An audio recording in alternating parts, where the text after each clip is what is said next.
did you master your emotions for business? I think when you realize that emotions have no place in business, I leave emotion at the door. Business has no feelings. When a tenant doesn't want to pay rent, they have all these excuses. What I tell them is, listen, I care. I care that you got all these personal things going on.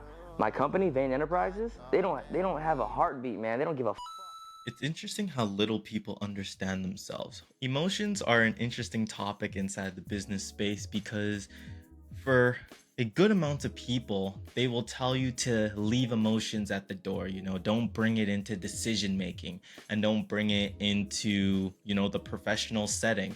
In the professional setting, we ought to be very objective and, business is about the numbers and the data and so on, right? But psychology tells us and marketing that a majority of purchasing decisions and big decision making is done with emotions. So which one is it? Welcome to Business is Scary, where we dissect various business topics like money, marketing, and business management with a human-centric approach. If such topics are interesting to you, make sure you subscribe so you're notified of all of our weekly videos. Now, let's talk about our emotions. There's no room in business for your emotions unless we're celebrating.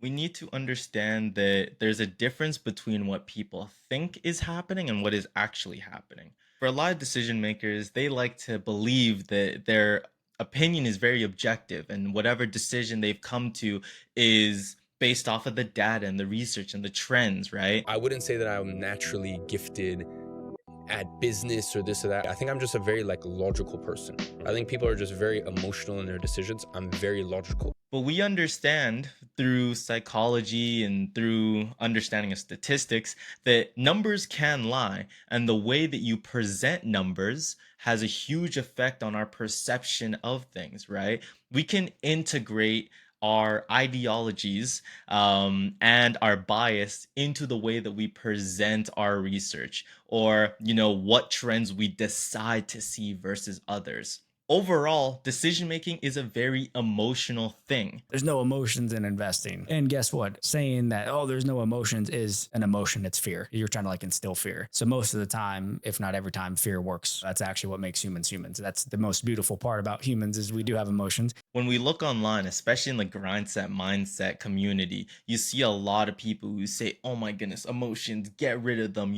I'm objective. I make decisions based off of this, and that, right? And they get visceral about it, right? And you have other clips of them shouting at people or absolutely losing their mind over something, or when they get critique over their decisions, and you might have worked with people like this, they get absolutely ballistic on you, right? But they will say that they're getting ballistic, but that's not them being emotional. It's because you don't understand the objectivity of their view, right? It's absolute nonsense. And it just goes to show that we all use emotions inside a business. Look at CEOs when they're pitching their company to investors, or maybe a manager who is trying to get their workforce to get behind an idea and put the best foot forward and, let's work on this in a strong way. All of them are influencing you in different ways. They're tapping into different parts of your emotions. Why, how, what? This little idea explains why some organizations and some leaders are able to inspire where others aren't. People don't buy what you do, they buy why you do it. And if you talk about what you believe, you will attract those who believe what you believe. Whether that is your emotion of wanting to be very successful and get that bonus that's at the end of this project, or to investors, it's FOMO and letting you know, hey, you don't want to miss out on this valuation. You definitely want to be on the ship when we launch that IPO. And these are all emotional. Is this bad? No, we are humans, right? If you want to work with other humans, then you ought to know how to work with emotions. In this regard, I like the saying, keep your enemies close. Over 90%. That's how many of you are not subscribed. If you like the videos, if you like the content, if you found anything engaging, or maybe you didn't like it and you want to, tell us off and tell us why you didn't like it, subscribe. It helps us know what you like, what you don't like, and it helps us make videos that are relevant to you guys.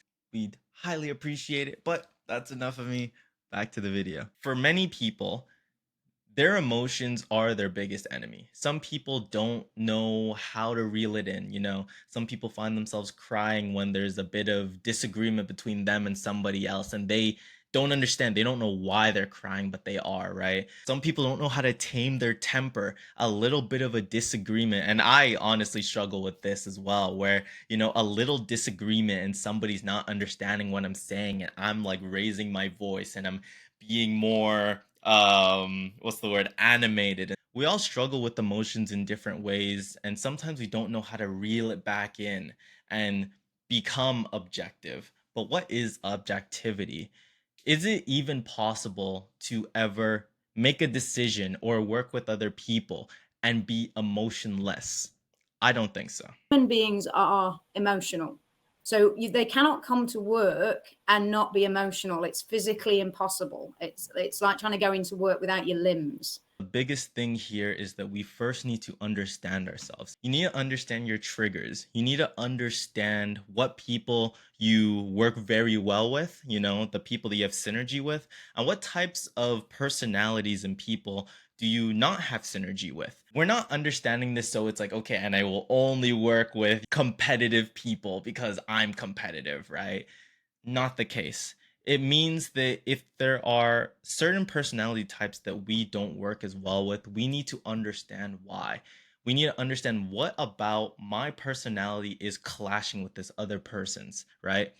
And that's where we get into this next step of empathy, where we start thinking to ourselves, what is it that I am doing that is causing a reaction or friction with this other person and their personality type? When we start thinking in that way, then we're actually being accountable for our emotions and our actions that are eliciting emotions from different people in different ways. Creating value is a team effort. And there is, to some extent, and obviously this varies among people, but there is a ceiling to what you can achieve on your lonesome. When we know how to work with other people, what things to watch, you know, whether that's our tone, our body language, whether that's looking at situations and saying, okay, you know, when it comes to situations like these, when we're talking about, you know, some sort of analysis, I tend to get really, really passionate. If I can let people know that I become passionate on this and tell them, hey, could you hold me accountable? You know, we are all on the same team. We're all trying to get to the same goal. But on this thing, I become quite passionate. So let me know if it's ever becoming too much, right? You're helping people, you know, be prepared for what emotions they're about to see, right? If you know that when it comes to disagreements, it's not that you don't take them well, it's that something within you wells up and you get very emotional at confrontation, maybe. That's not a problem. That's not an issue. That doesn't mean you don't belong in the office.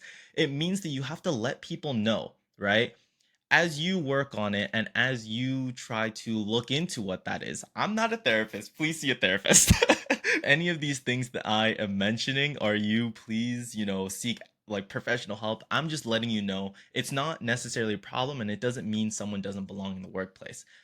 I'm saying that a lot because a lot of critique from a lot of people is that, you know, women, they're so emotional. So they shouldn't be in key decision making areas. We tend to consider acceptable emotions are emotions that men are more comfortable showing. So anger, as an example, is something that I've seen on many an occasion in meetings that are male dominated. When men get frustrated, it tends to come out as anger.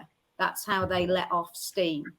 And we universally accept that as an acceptable way to show emotion at work. When women get frustrated and when they're overwhelmed, they're much more likely to manifest that as being upset.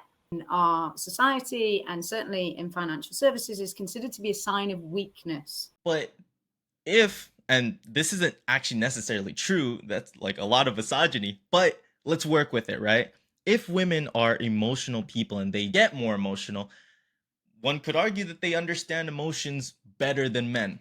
If that's the case, why would you not want them in key decision making areas if we know that consumer purchases and consumer decisions are largely emotional? We only stand to benefit from having such people at the table when we're making big decisions.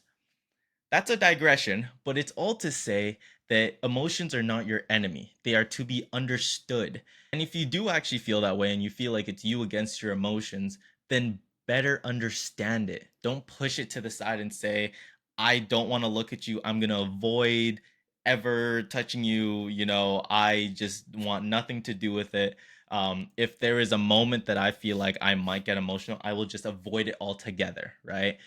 No, better understand yourself. Have these conversations with people inside of your team. If you're working on a project and it's a small team, understand each other and see what that looks like for each of you. And you'll see that your business efficiency will skyrocket. When we know how to work with each other, then not only are you not surprised by anything, but you can work through it together. And let's say you're not a team that wants to like be working through like your your emotions and your reactions with each other. At least you know what things to honestly avoid, right? You know that if someone is confronted, like they kind of shut down and they will speak less, maybe it means that I need to watch my tone or I need to watch my wording. Some people get annoyed at that. They're like, "Oh, why do I have to watch, the way I say something? I'm just being honest. I'm just being real." No, you're being an asshole.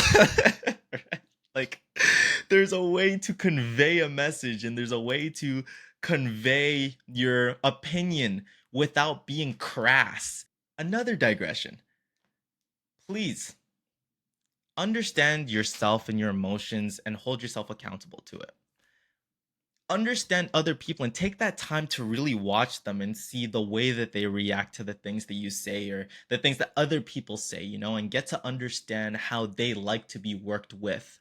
And you'll see that people are not leaving your workplace and people are not leaving your team because they actually enjoy being there because we like working with people that we like. So the conversation around emotions in business needs to change and it needs to take more of a psychological approach and a people approach because business is already scary as it is.